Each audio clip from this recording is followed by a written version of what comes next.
Patriarcas e Profetas. Capítulo 16. Jacó e Esaú. Este capítulo é baseado em Gênesis 25, versos 19 a 24 e 27. Jacó e Esaú, os filhos gêmeos de Isaque, apresentam um notável contraste, tanto no caráter como na vida. Esta dissemelhança foi predita pelo anjo de Deus antes de seu nascimento.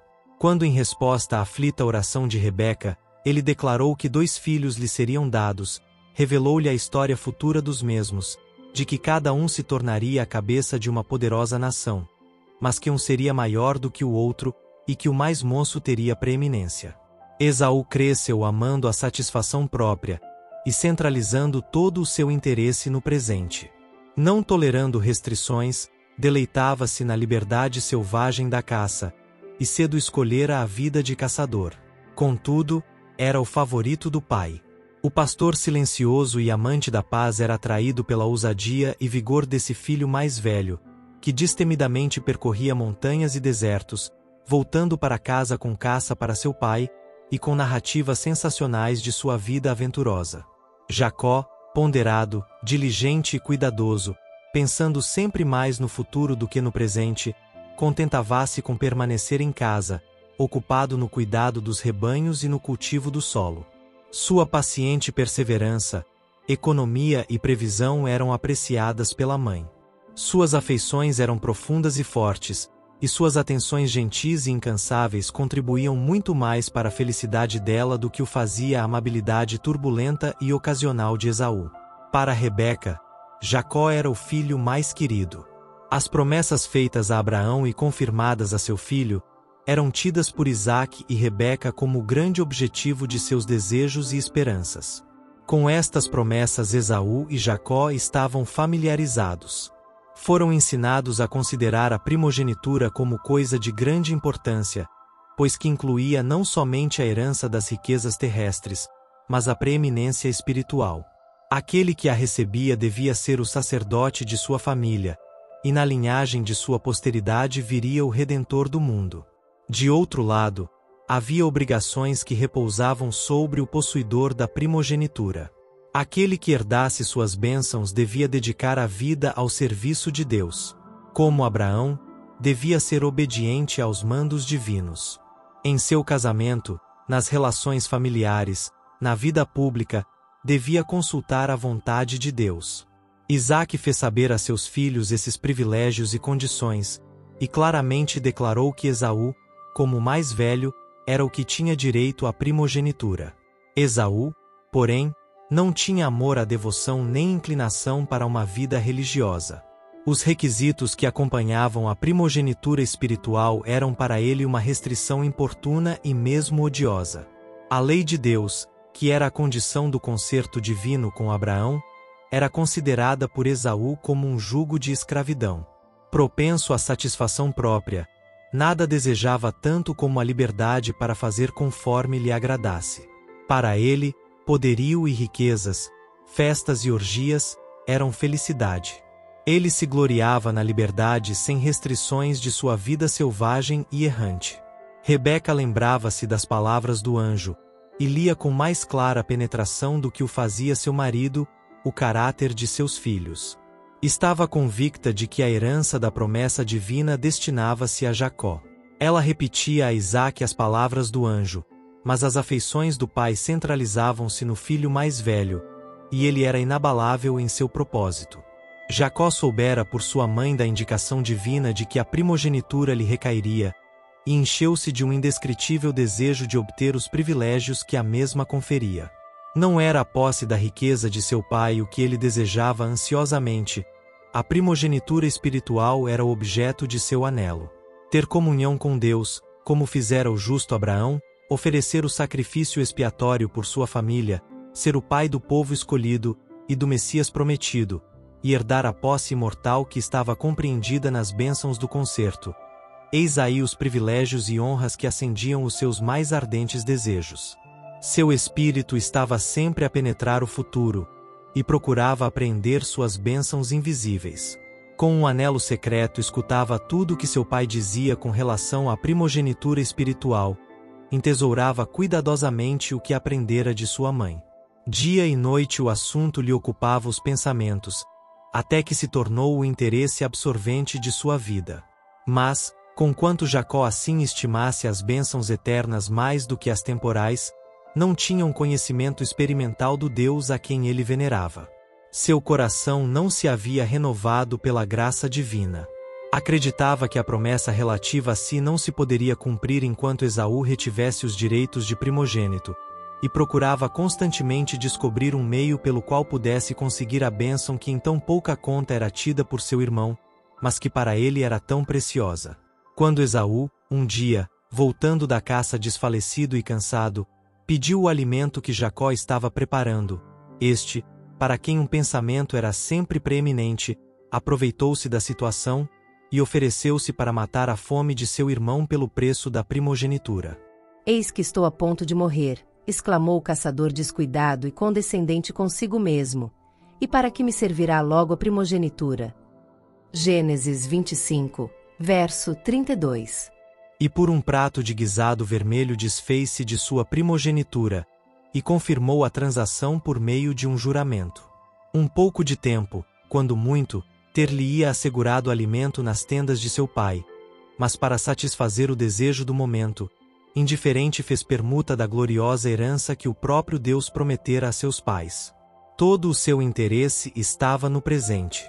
Estava pronto para sacrificar as coisas celestes pelas terrestres, para trocar um bem futuro por uma satisfação momentânea. Assim desprezou Esaú a sua primogenitura. Gênesis 25, verso 34. Dispondo dela, experimentou uma sensação de alívio.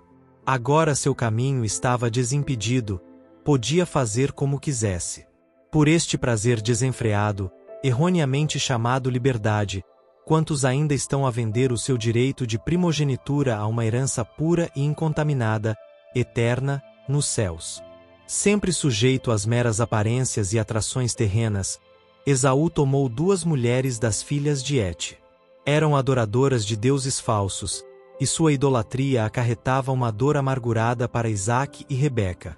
Esaú tinha violado uma das condições do concerto, que proibia o casamento misto entre o povo escolhido e os gentios. Isaque, todavia, ainda estava inabalável em sua intenção de conferir-lhe a primogenitura. O raciocínio de Rebeca, o desejo veemente de Jacó pela bênção, e a indiferença de Esaú pelas obrigações da mesma bênção, não tiveram o efeito de modificar o intuito do pai. Passaram-se anos, até que Isaque, velho e cego, e esperando logo morrer, resolveu não mais demorar a concessão da bênção a seu filho mais velho. Mas, sabendo da oposição de Rebeca e Jacó, decidiu-se a realizar a solene cerimônia em segredo. De acordo com o costume de fazer um banquete em tais ocasiões, o patriarca deu ordem a Esaú: Sai ao campo, e apanha para mim alguma caça, e faze-me um guisado saboroso, para que minha alma te abençoe, antes que morra. Gênesis 27, versos 3 e 4. Rebeca adivinhou o seu propósito. Ela estava certa de que isto era contrário ao que Deus revelara como sua vontade. Isaque estava no perigo de incorrer no desagrado divino, e de privar seu filho mais moço da posição para a qual Deus o chamara. Em vão, ela tentou argumentar com Isaque, e decidiu recorrer à sutileza. Mal partirá Esaú em sua incumbência, Rebeca entregou-se à realização de seu intuito. Contou a Jacó o que acontecerá, insistindo na necessidade de ação imediata para impedir a concessão da bênção, de maneira final e irrevogável, a Esaú. E afirmou a seu filho que, se seguisse suas instruções, poderia obtê-la, conforme Deus prometera.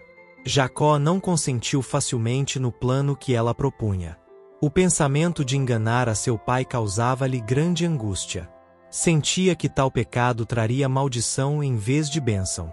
Mas seus escrúpulos foram vencidos, e começou a pôr em execução as sugestões de sua mãe. Não era sua intenção proferir uma falsidade direta, mas, uma vez na presença de seu pai, pareceu-lhe ter ido demasiado longe para voltar, e obteve pela fraude a cobiçada bênção.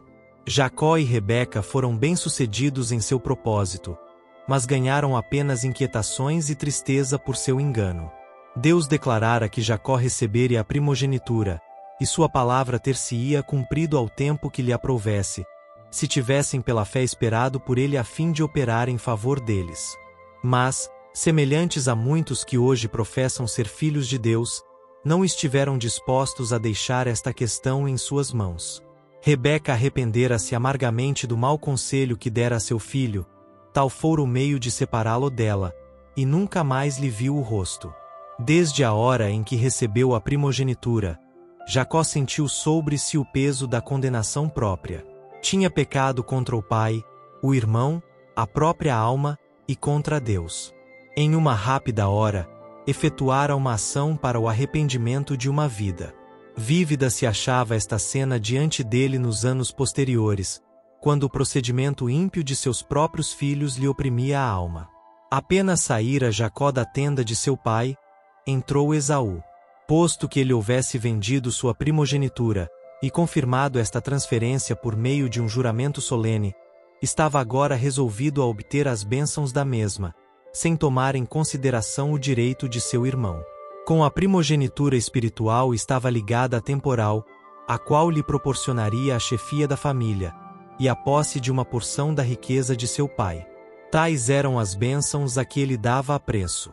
Levanta-te, meu pai, e come da caça de teu filho, disse ele, para que me abençoe a tua alma. Gênesis 27, verso 19. A tremer de espanto e angústia, o velho pai cego soube do engano que havia sido praticado contra ele.